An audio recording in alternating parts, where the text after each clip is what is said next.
네, 오늘은 갈라디아서 5장 1절과 야고보서 1장 25절 말씀을 중심으로 자유를 주셨으니 라는 제목으로 함께 하나님의 말씀 나누도록 하겠습니다. 자, 여러분 혹시 코끼리를 길들이는 것을 보신 적이 있습니까? 이 동남아 쪽에 가면 코끼리는 관광 상품이고 때로는 교통수단이 되기도 하기 때문에 이 코끼리를 잘 길들여야 한다고 합니다. 자, 그런데 코끼리가 생각보다 개구지고 장난기가 많대요.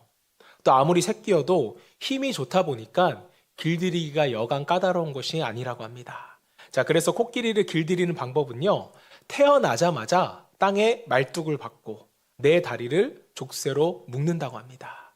이런 모습 한 번쯤 보셨을 거예요. 자, 그러면 이 장난스러운 코끼리가 얼마나 움직이고 싶겠어요. 그런데 못 움직입니다.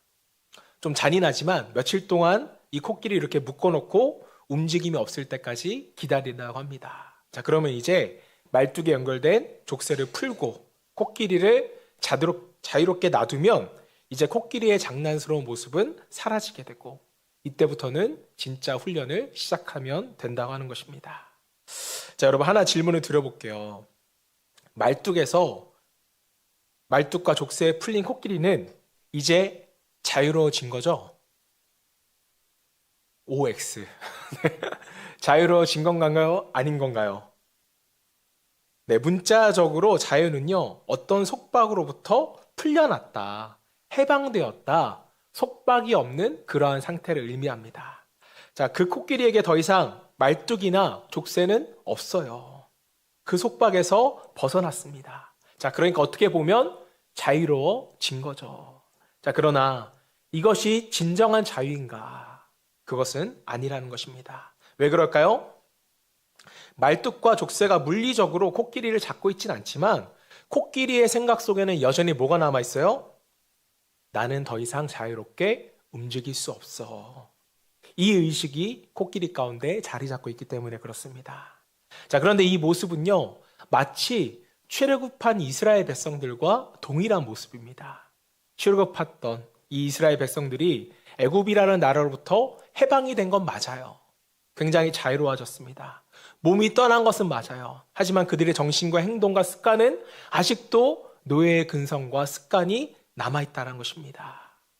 이것은 코끼리를 보았듯이 진정한 자유가 아닌 것이죠. 지금 이곳에 모인 우리들도 어느 부분에 있어서는 마찬가지라고 저는 생각합니다.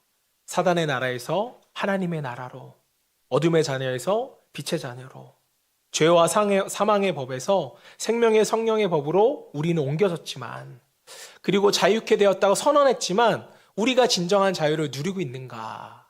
이것은 여전히 의문이 남아 있습니다.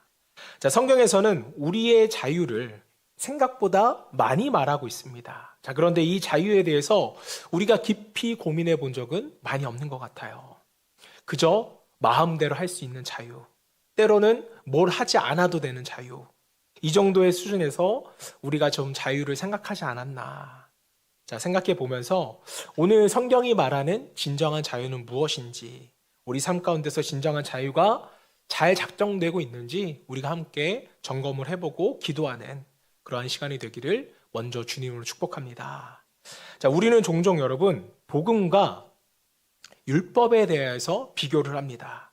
그리고 판단을 하죠. 율법은 우리를 억압하고 속박하는 것이고 나의 자유를 방해하는 그런 것으로 좀 생각을 하고요. 자, 복음은 반대로 속박의 율법으로부터 벗어나게 하는, 나를 좀 자유케 하는 그런 것으로 우리가 생각을 하는 경우가 많습니다. 자, 그런데 우리가 율법과 좀 복음을 한번 잘 생각해 보자고요. 율법도 누가 주셨어요? 하나님이 주셨고 복음도 하나님이 주셨다는 것입니다.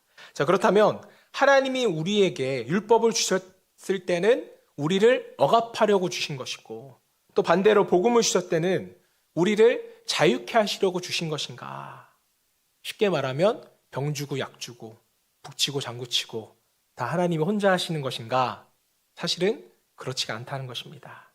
자, 하나님은 기본적으로 인간을 속박하는 분이 아니세요. 우리를 억압하지 않으십니다. 자, 우리를 묶어두지 않아요. 이것은 우리를 만드신 창조의 원리에도 그대로 나타나는 것을 보게 됩니다. 자, 하나님께서 인간을 만드시고 인간에게 뭘 주셨죠? 자유의지를 주셨어요. 이 자유의지로 우리는 자유롭게 알아서 행동하게끔 하셨습니다. 창세기 2장 16절 말씀. 자, 함께 읽어볼까요? 시작. 여호와 하나님이 그 사람에게 명하여 이르시되 동산 각종 나무의 열매는 내가 임의로 먹되. 자, 하나님께서 인간을 창조하시고 아담아, 하와야, 내일은 배추 먹고 내일은 브로콜리 먹어라, 이렇게 정해주시지 않았다는 거예요. 뭐라고 먹어라? 임의로 먹어라. 임의로 먹으라는 것에는 생명나무도 포함이 되어 있었습니다. 그러니까 엄청난 자유를 하나님께서 우리에게 주신 것이죠. 자, 심지어 그 자유로 선악과를 먹을 수 있는, 즉 죄를 선택할 수 있는 자유도 인간에게 주셨습니다. 자, 하나님께서 우리에게 주신 선물 중에 가장 좋은 것은 아마 하나님 자신인 성자와 성령을 빼고는 아마 자유가 가장 좋은 것이라고 저는 생각을 합니다. 자, 그렇다면 왜 하나님은 우리 인간에게 자유와 자유의지를 주셨을까? 하나님은 괜히 우리 인간에게 자유를 주셔서 말이야, 죄를 선택하게 하시고 우리 힘들게 하셨어, 이런 생각도 우리로 하여금 들게끔 하지만, 사실 자유와 자유의지를 주신 의도는 너무나도 간단합니다. 막 조직신학적으로, 그리고 막 실천신학적으로 어렵게 설명할 필요가 없다는 거예요. 자, 왜냐면 자유가 있어야 인간 스스로가 선택할 수 있고, 인간 스스로가 하나님을 선택할 때 그때 하나님은 가장 기뻐하시기 때문에 그렇습니다. 다시 한번요. 인간 스스로가 선택할 수 있고 인간 스스로가 하나님을 선택할 때 하나님은 그것을 가장 기뻐하시기 때문에. 자, 요즘 세계적으로 어떤 산업이 뜨고 있어요? 인공지능 산업이 뜨고 있잖아요. 국가적으로도 굉장히 투자를 많이 하고 있는데, 자, 예를 들어서 알파고라는 인공지능을 탑재한 로봇에게 예배할 수 있는 프로그램을 심어보는 거예요. 알파고에게 찬양도 가르쳐주고 또 손도 들게 하고 뭐 어느 단어가 나오면 알아서 아멘 아멘 이라고 대답할 수 있는 프로그램을 심었다고 하자고요. 그리고 이곳에 와서 알파고가 예배를 드리는 것입니다. 찬양을 하는 거예요. 자, 그렇다면 이것을 진정한 찬양과 예배라고 우리가 말할 수 있을까요? 이게 하나님이 기뻐하시는 영광이 될 수 있어요? 로봇이 하는 아멘이 진정한 아멘이 될 수 있을까요? 그렇지 않다는 것이죠. 왜요? 그것은 로봇 스스로가 선택한 것이 아니기 때문에 그렇습니다. 자, 자발적으로 하나님을 경배하며 예배하지 않았기 때문에 하나님께서는 기뻐하지 않으신다는 것이죠. 자, 마찬가지입니다. 우리에게는 스스로 무언가를 선택할 수 있는 자유가 있다라는 거예요. 사랑하는 성도 여러분, 오늘 예배하러 나오셨는데 여러분 왜 나오셨어요? 아침에 피곤하셨을 텐데 왜 나오셨습니까? 각자 대답이 다를 텐데 그 대답 안에는요, 여러분의 신앙의 점수가 있다라는 것입니다. 하나님이 기뻐하시는 대답이 분명히 있어요. 정말로 여러분들이 자유함을 가지고 하나님을 믿는 믿음으로 영광을 돌리고자, 하나님이 기쁘시게 하고자 이 자리에 나오셨습니까? 아니면 여러분 또 다른 이유가 있으세요? 여기에 무언가 다른 이유가 있기 때문에, 자, 물론 여기에서 그런 분은 없겠지만 아내 때문에, 남편 때문에, 엄마 때문에 이런 마음으로 예배를 드리러 오셨다면 하나님은 물론 그 예배를 기뻐하지 않으실 것입니다. 자, 하나님이 우리를 평가하는 잣대 중에 자유함이라는 것은 너무나 중요하다는 거예요. 자, 성경을 보면 다윗이 성전을 건축은 못했지만 아들 솔로몬이 건축할 수 있게끔 이 많은 것을 준비시켜 놨거든요. 그 본문이 역대상 29장 9절에 나옵니다. 이것도 함께 읽어볼게요. 시작. 백성들은 자원하여 드렸으므로 기뻐하였으니 곧 그들이 성심으로 여호와께 자원하여 드렸으므로 다윗 왕도 심히 기뻐하니라. 자, 여기서 자원하였다는 것은 뭐예요? 스스로 자발적으로 선택해서 드렸다는 거예요. 거기에 물질만 드린 것이 아니라 성심, 마음을 드렸다는 것입니다. 자, 그랬더니 누구도 기뻐했대요? 다윗도 기뻐했대요. 다윗 왕은 왜 기뻐했을까요? 내 백성들은 금내나 은내나 너네 이거 안 내면 죽어. 백성들이 그래서 벌벌 떨면서 성전을 준비하는 모습에 다윗은 기뻐했을까요? 아니에요. 다윗이 보니까 이스라엘 백성들이 힘을 다하여 성심을 다하여 자원하는 모습으로 드렸기 때문에 다윗 왕은 그게 너무 기뻐했다는 것입니다. 자, 그래서 다윗이 이 기쁜 마음을 같은 장 14절에서 이렇게 표현해요. 나와 내 백성이 무엇이기에 이처럼 즐거운 마음으로 드릴 힘이 있었나이까. 모든 것이 주께로 말미암아 싸우니 우리가 주의 손에 받은 것으로 주께 드렸을 뿐이니이다. 자, 이 장면을 여러분 한번 생각해 보세요. 하나님이 언제 벽돌로 성전 지으라고 하셨어요? 내가 성전에 언제 거할 테니까 언제까지 만들라고 말씀하셨나요? 사실 이것은요, 의미가 없습니다. 성전 지었다고 하나님이 거기에만 계실까요? 아니잖아요. 그렇다고 하나님께서 성전 규모를 보고 기뻐하셨나요? 그렇지 않았죠. 자, 그렇다면 무엇 때문에 기뻐하셨을까? 자원하여 성심으로 스스로 선택했기에 하나님 그 성전을 기뻐 받으셨다는 것입니다. 자, 하나님은 우리를 억압하는 분이 아니세요. 자발적으로 성심을 다하여 스스로가 우리가 하나님을 선택하기를 원하시는 것일 뿐입니다. 자, 후에 이스라엘 백성들은 이거를 잘 몰랐어요.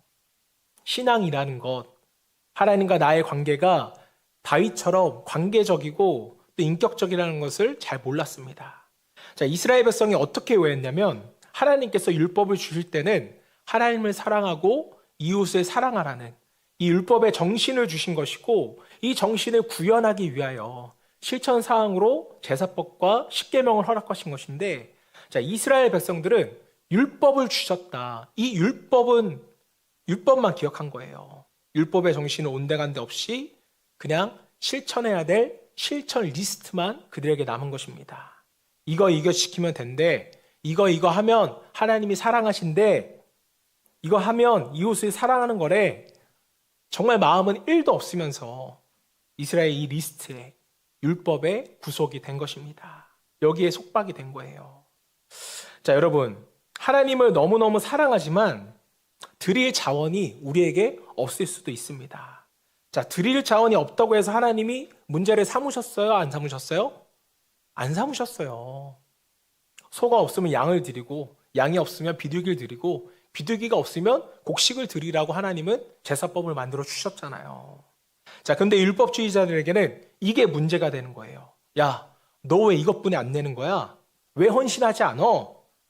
내가 가진 리스트로 상대방을 보니까 당연히 문제점만 보이죠. 마태복음 7장에 여러분 고르반이라는 율법이 나옵니다. 원어적으로는 하나님께 드렸다라는 아주 좋은 표현이에요. 하지만 실상은 그렇지가 않습니다. 내가 봉양해야 될 부모님이 있어요. 그런데 그 부모를 봉양하기가 싫은 거예요. 마음이 없습니다. 성심도 없고 스스로 자원할 마음이 전혀 없는 거예요. 자, 그래서 그나마 있는 돈을 하나님께 헌금합니다. 자, 그래서 나는 하나님께 드렸기 때문에 아무것도 없어. 돈이 없기 때문에 부모님을 봉양할 수 없어. 라는 것이 바로 고르반 율법입니다. 하나님께 드렸으니 내 부모에게는 드리지 않아도 된다는 이상한 율법인 거예요. 여러분, 영화 밀양 아시죠? 아마 다 보셨을 것 같은데 전도연 씨가 이 영화로 칸에서 상도 받았습니다. 이 영화의 내용을 보면요, 전도연 씨의 아들이 유괴를 당해요. 그리고 살해를 당해서 죽임을 당합니다. 그런데 어느 날 전도연 씨가 이제 교회를 다니게 되면서 그 죄수를, 살해범을 용서하기 위해서 교도소에 갔더니 그 죄인이 너무 평화로운 거예요. 봤더니 자기는 하나님께 이미 용서받았다는 것입니다. 그리고 전도연 씨에게는 사과를 하지 않아요. 이게 여러분 정말 하나님이 주신 율법이 맞아요? 이웃을 사랑하고 부모를 공경하고 그 십계명이라는 그것에 타당하냐는 거죠. 자, 그런데 율법주의자들은 이런 걸 만든 거예요. 자기들의 편의대로 율법을 교묘하게 이용해서 편리화를 시켜버리는 것입니다. 여러분, 남 이야기하는 것 같으시죠? 우리에게도 이런 모습이 있을까 없을까요? 없어요. 있어요. 자, 여러분 절기헌금 드릴 때 추수감사로 헌금이나 이런 헌금 드릴 때 정말 감사 기쁨만으로 드리세요? 아니면 그냥 때가 되니까 봉투가 보이니까 드리세요? 봉투가 있어서 드리는 때도 분명히 우리 가운데 있다라는 것이죠. 또 아니면 때가 돼서 직분자니까 그래도 이때쯤이면 한번 헌금하고 예배 드려야지 라는 마음이 우리 가운데 없지 않아 있을 것입니다. 자, 하나님께서 여러분의 주머니에서 물질을 많이 얻어내고 겉모양으로 예배를 잘 드리는 걸 보기 원하셨다면 하나님은 여러분에게 자유를 주실 필요가 없었어요. 그냥 알파고에게 프로그램을 넣듯이 강제로 우리에게 프로그램을 주입하셨으면 되셨을 것입니다. 자, 여러분 그거 아세요? 인간은 너무너무 약하기 때문에 길들이기가 쉽습니다. 잘하면 상 주고 못하면 때리고 이렇게 하면 사람은 다 길들여져요. 여러분 다 우리가 학창시절에 경험을 봤잖아요. 숙제 안 해오면 선생님 어떡하니까? 손바닥 때리니까 숙제에 갔잖아요. 저만 그런 것 같은데 또. 이 좋은 방법이 있는데 근데 왜 하나님은 그렇게 안 하셨을까요? 잘하면 주는 상. 그 상이라는 것에 우리가 속박되기 때문에 그렇습니다. 못하면 주어지는 매. 그 매라는 두려움에 우리가 속박되는 것이 싫었기 때문에 하나님이 인격적이셔서 그게 싫으시기 때문에 우리의 자유를 뺏지 않으셨다는 거예요. 하나님은 물론 잘 아시죠. 인간을 어떻게 다루면 쉽게 복종하는지 또 따라오는지. 하지만 하나님은 기계적인 누군가 이걸 시켜서 하는 그 타율적인 그런 신앙생활을 원치 않으셨던 겁니다. 자, 사도 바울이 율법의 자유를 뺏는 속박하는 법으로 규정하고 비판하는 이유는요, 율법의 정신을 비판하는 것이 아니었어요. 하나님의 뜻과 다른 잘못된 그 왜곡된 율법을 비판한 것이었습니다. 자, 그래서 예수님이 말씀하실 때에도 살펴보면 율법을 폐하러 오셨다고 말씀하셨어요? 율법을 완성하러 오셨다고 말씀하셨어요? 완성하러 오셨다고 말씀하셨습니다. 마태복음 5장 17절. 내가 율법이나 선지자를 폐하러 온 줄로 생각하지 말라. 폐하러 온 것이 아니요 완전하게 하려 함이라. 자, 여러분 율법을 완성한다는 것은요, 내가 율법을 다 실천시키게 하겠어 이것이 아니라 율법의 정신을 가르치시고 본을 보이시겠다는 의미였어요. 이것이 예수님의 율법을 완성하는 방법이셨습니다. 자, 그리고 예수님이 이 땅에 오셔서 자유를 위하여 하신 일이 크게 두 가지입니다. 첫 번째는요, 율법이라는 것은 하나님께서 우리에게 주신 하나님의 사랑과 또 이웃사랑, 이 율법의 정신을 내가 회복시키겠다. 내가 너희를 자유한 가운데 다윗과 같이 너희를 관계적이고 인격적인 관계로 회복시켜주겠다. 이것이 첫 번째였고요. 자, 두 번째는요, 선지자들이 구약시대 때 예언한 게 뭐였어요? 메시아에 대한 이야기를 예언했거든요. 사단이 너희를 속박한 것으로부터 내가 너희를 구원하겠다. 이 두 가지의 자유함을 예수님께서 우리에게 주셨다는 것입니다. 정리해 볼게요. 첫 번째는 관계적이고 인격적인 신앙의 자유함. 두 번째는 사단의 속박으로부터의 자유함. 이 자유함이 두 가지가 우리에게 너무나도 중요합니다. 자, 예수 그리스도가 이 땅 가운데 왜 오셨습니까? 라고 물어보면 우리를 자유케 하기 위함입니다. 이렇게 대답해도 틀린 답이 아니라는 거예요. 하나님과의 관계에서 있어서의 자유에 대한 회복, 또 사단의 속박으로부터의 자유, 이것을 한마디로 표현하면 구원입니다. 자, 오늘 본문 갈라디아서 5장 1절 말씀 같이 읽어보겠습니다. 시작. 그리스도께서 우리를 자유롭게 하라고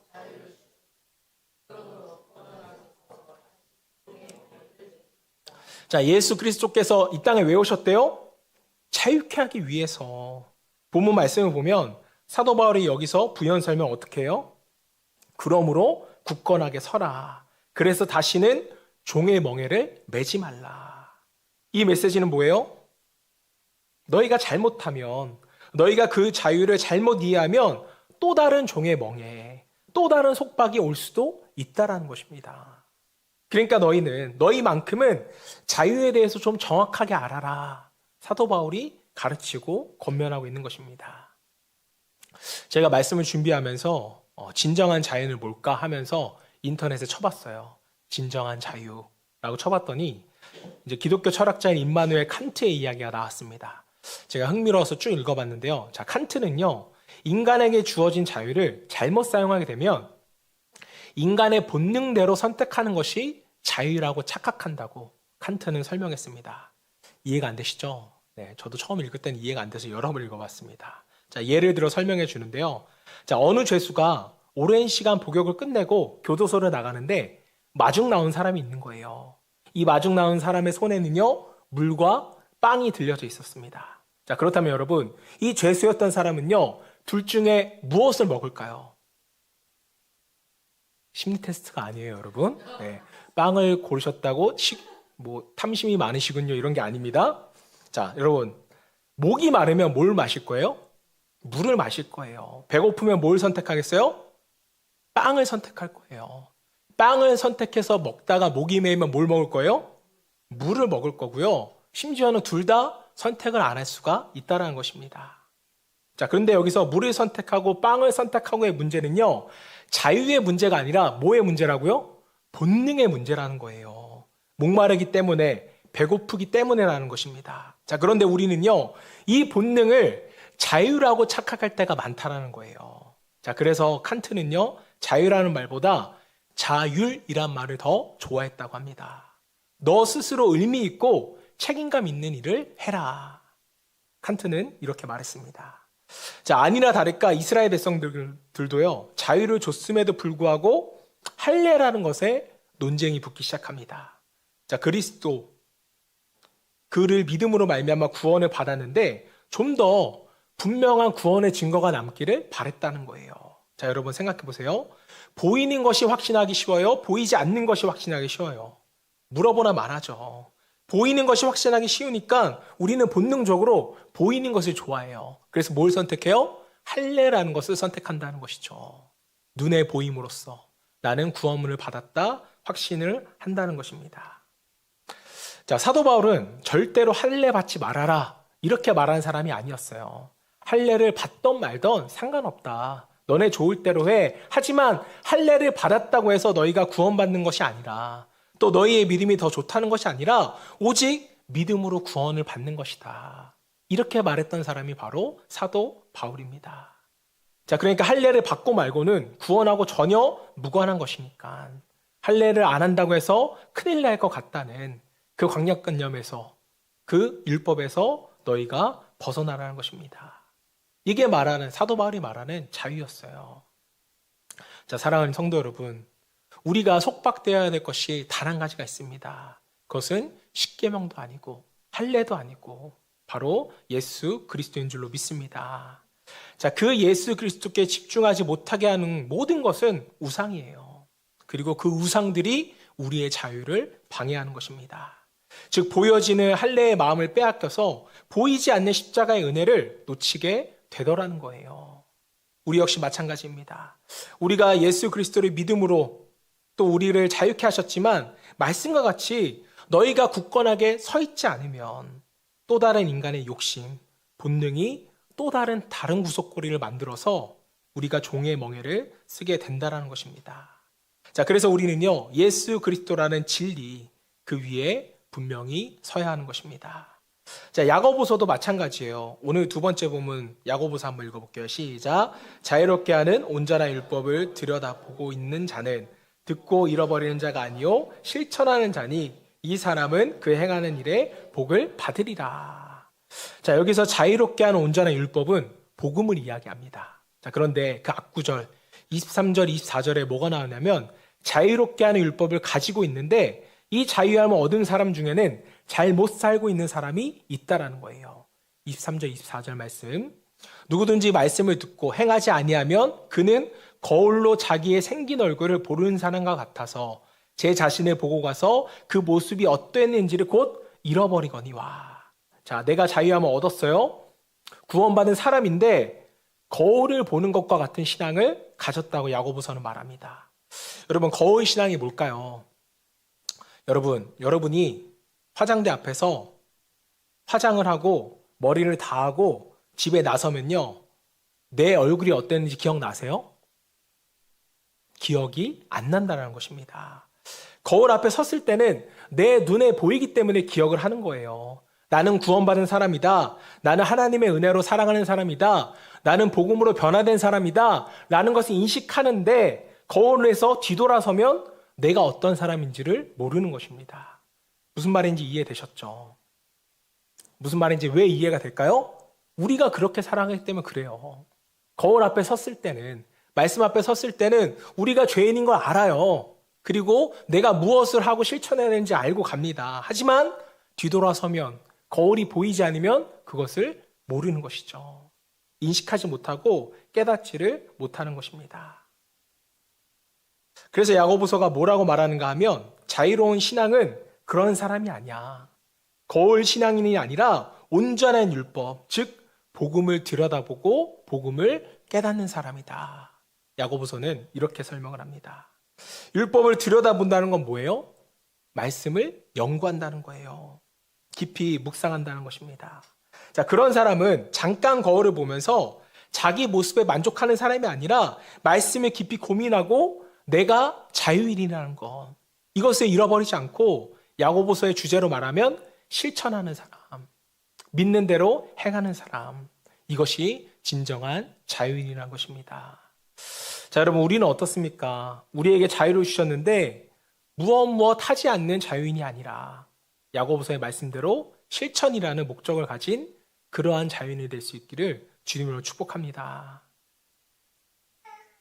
거울 신앙으로 말씀을 보면서 나는 구원받았어, 은혜 받은 사람이야, 훌륭해, 거울 뒤돌아서면 끝. 그러한 신앙인이 정말 되지 않으셨으면 좋겠어요. 자, 여러분, 그런데 따지고 보면 거울 신앙인이나 또 온전한 율법의 신앙을 가진 사람이나 둘 다 구원받은 사람인 건 마찬가지예요. 그렇지만 25절 말씀을 보면 전자에게는요 하나님의 복이 없고요, 후자에는 하나님의 복이 있다는 사실을 우리는 기억할 수 있어야 됩니다. 복을 받고 안 받고의 문제가 아니라 후자가 하나님이 더 기뻐하시는 사람이라는 거예요. 하나님이 기뻐하시는 자에게는 복을 주십니다.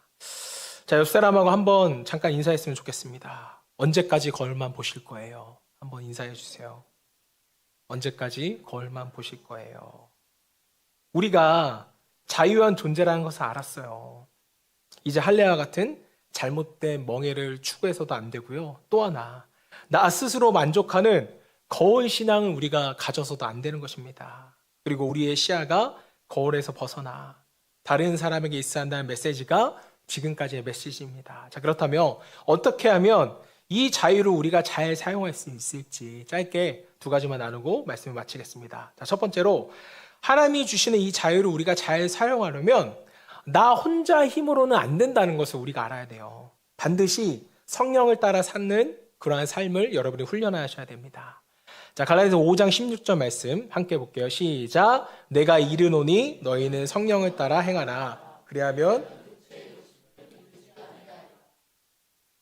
자, 우리가 자유하지만 항상 성령의 소욕을 따라 살아가는 것은 아니에요. 그건 우리가 더 잘 알죠. 우리는 육체의 소욕을 성령의 소욕이라고 가장해서 그것을 선택할 수 있는 그러한 본능을 가진, 죄성을 가진 사람입니다. 자, 내가 원하는 욕심 다 부리고 수단과 방법을 가리지 않고 다 얻어놓고서 이렇게 말하는 사람이 있어요. 하나님이 하셨다. 하나님이 축복하셨다. 내가 원하는 대로 다 해놓고. 정말 하나님이 축복하신 건가요? 하나님은 육체의 소욕을 기뻐하지 않으세요. 19절부터 나옵니다. 갈라디아서 5장 19절. 육체의 일은 분명하니 곧 음행과 더러운 것과 호색과 우상숭배와 주술과 원수 맺는 것과 분쟁과 시기와 분냄과 당짓는 것과 분열함과 이단과 투기와 술 취함과 방탕함과 또 그와 같은 것들이라. 전에 너희에게 경계한 것 같이 경계하노니 이런 일을 하는 자들은 하나님의 나라를 유업으로 받지 못할 것이요. 자, 그런데 목사님, 이거 다 하고 회개하면 되죠. 하나님이 용서해 주시잖아요. 자, 틀린 말은 아닌데 여러분, 그게 율법주의자들과 뭐가 다르냐는 거예요. 이전에 설명한 고르반과 뭐가 여러분 다르냐는 것입니다. 하나님이 기뻐하지 않으신다고요. 이 자유를 정말 잘 사용해서 성령께서 우리에게 주시는 하나님께서 기뻐하신 뜻대로 살아가기를 하나님은 너무나도 원하고 계십니다. 자, 그런데 우리가 성령을 따라 산다는 것을 여러분 너무 어렵게 생각하는 경우가 많은 것 같아요. 뭔가 신령하고 뭔가 초월적인 것이 성령에 이끌리는 삶이다 라고 생각하지만 여러분 그건 오해예요. 성령은 무엇인가 초월적인 일을 하시는 분이 아니라 성령은 정확하게 진리를 말씀해 주신 분입니다. 때문에 우리가 성령을 따른다는 것은요, 진리의 말씀을 따른다는 거예요. 자, 그래서 성령은 진리의 영이다 라고 우리에게 말씀하셨습니다. 자, 그리고 나서 요한복음 8장 32절에서 뭐라고 말하나요? 함께 봉독합시다. 시작. 진리를 알지니 진리가 너희를 자유롭게 하리라. 진리가 있는 곳에 너희의 자유함이 있다라는 것이었습니다. 여러분, 진리가 무엇인지 아세요? 제가 어렸을 때부터 초등부하고 중고등부 사역을 할 때마다 아이들한테 꼭 가르쳐주는 단어가 진리입니다. 아이들은 진리라고 발음하지 않아요. 어떻게 발음하면 진리라고 발음합니다. 진리가 뭐예요? 이렇게 발언하는데 우리한테도 좀 생소한 단어죠. 진리 말을 하는데 저는 진리를 정의할 때 이렇게 정의합니다. 한번 따라해 보세요. 변하지 않는 것. 진리는요, 변하지 않는 것입니다. 변하지 않는 하나님, 변하지 않는 말씀, 변하지 않는 언약, 변하지 않는 하나님의 사랑. 이게 변하지 않는 것이 하나님의 진리의 속성인데요. 자, 성령께서 우리에게 원하시는 삶이 무엇인가 하면 여러분 각자의 이름을 좀 넣어서 한번 따라해 보셨으면 좋겠어요. 땡땡이에 대한 하나님의 사랑은 변치 않아. 시작. 이 진리 되시는 이 진리의 말씀을 붙잡고 사는 것이 여러분 진리의 삶이라는 거예요. 하나님의 사랑은 변하지 않아. 이것을 여러분들이 붙잡으셔야 됩니다. 자, 그런데 이 진리를 믿지 못하면 세상의 속박에 쫓기는 삶이 되어버린다는 거예요. 세상이 나를 버릴까봐 두려워하게 되고 저 사람이 나를 버릴까봐 두려워하게 되고 하나님의 사랑이 있는데 변하지 않는 진리가 있는데 여러분 우리가 도대체 뭘 두려워하며 살아간다는 거예요. 왜 진리가 우리를 자유케 하는지 아시겠어요? 하나님의 사랑이 나를 변치 않고 사랑하고 계시기 때문에 우리는 이 사랑을 받고 있기 때문에 자유한 것입니다. 왜요? 세상 것은 다 변하는데 하나님의 크신 사랑은 변치 않는 것을 우리가 깨달았기 때문에. 자, 여러분, 왜 욥이 세상의 모든 것, 자녀와 아내까지도 다 잃어버렸지만 왜 하나님을 예배할 수 있었을까요? 간단해요. 최고의 가치인 하나님을 잃어버리지 않았기 때문입니다. 자, 마찬가지로 우리가 자유할 수 있는 가장 큰 이유는요, 하나님의 사랑이 변치 않는다는 것을 깨달았기 때문입니다. 이게 성령께서 우리에게 주시는 메시지이고 이 말씀을 가지고 살아가라고 우리가 성령님과 함께 동행하는 줄로 믿습니다. 자, 사랑하는 성도 여러분, 자유하게 산다는 것은 무엇일까요? 내가 어느 것을 선택해서 살아가는 그런 자유가 아니라 진리를 따라서 사는 것이, 즉 예수 그리스도를 따라 사는 것이 참된 진리라 성경에서 우리에게 말씀하고 있는 줄로 믿습니다. 그래서 우리는 말씀대로 살아가기를 여러분 노력하셔야 돼요. 혼자 힘으로는 안 되니까 성령의 능력을 구하며 자유함으로 살아가야 할 것입니다. 자, 둘째로 이 자유를 잘 사용하시려면 여러분들이 자유함을 입은 종이 되셔야 돼요. 중고등부 수련회를 가면은 항상 아이들이 달라는 것이 있습니다. 뭔지 아세요? 자유 시간을 항상 달라고 아이들이 요청합니다. 그럼 제가 물어봐요.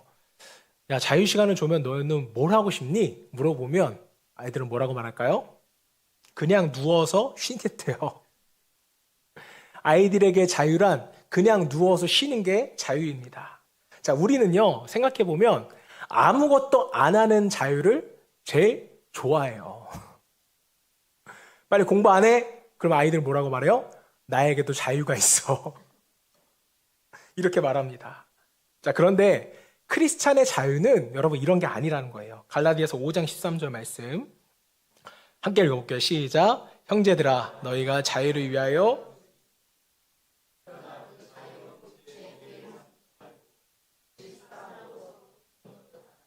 너무나도 귀한 말씀이에요. 자유를 위하여 부르심을 입었으나 그러나 그 자유로 육체의 기회를 삼지 말고 오직 사랑으로 서로 종로를 타라. 우리가 왜 사랑으로 종로를 타야 되는지 14절에 나와요. 함께 또 읽어볼게요. 시작. 온 율법은 내 이웃을 사랑하기를 내 자신같이 하라 하시는 말씀에서 이루어졌나니. 자, 이게 뭐냐면 예수님은 율법의 완성을 위하여서 우리에게 자유함을 주셨는데 우리가 그 율법을 완성해 나가는 도구로 또는 주체로 쓰임을 받고 있다라는 그런 의미예요. 자, 여러분, 주님의 일의 도구로 또는 주체로 쓰임받는 것 자체가 여러분 기쁘지 않으세요? 이 자체가 우리에게 기쁨이 되고 자유가 된다라는 것이에요. 내 이웃을 사랑하라. 이 율법 누가 완성시켜줘요? 누가 완성시켜요? 예수님이 완성시키세요? 아니죠. 우리가 완성해야죠. 우리에게 자유를 주신 이유는 내 이웃을 내 몸과 같이 사랑함으로써 이 율법을 완성하는데 너희도 동참하라는 예수님의 명령인 것입니다. 자, 여러분, 종로를 타라고 하는데 누가 종로를 타고 싶겠어요? 그런데 여기서 말하는 종은 타율적인 종이 아닙니다. 하면 상 받고 안 하면 벌 받는 그런 종이 아니라 자유하지만 내 스스로 종이 되는 거예요. 스스로 종이 되는 거 물론 힘이 들겠죠. 자, 그런데 여러분, 제가 한 가지 질문 한번 해보겠습니다. 예수 믿고 구원 받았는데 사랑의 종로를 안 하시면 뭐 하고 사실 거예요? 구원 받았는데 천국 갈 날만 하루하루 새실 거예요? 거울 신앙인으로서 거울 보면서 아, 나는 멋진 신앙이야 이렇게 하고 끝내실 건가요?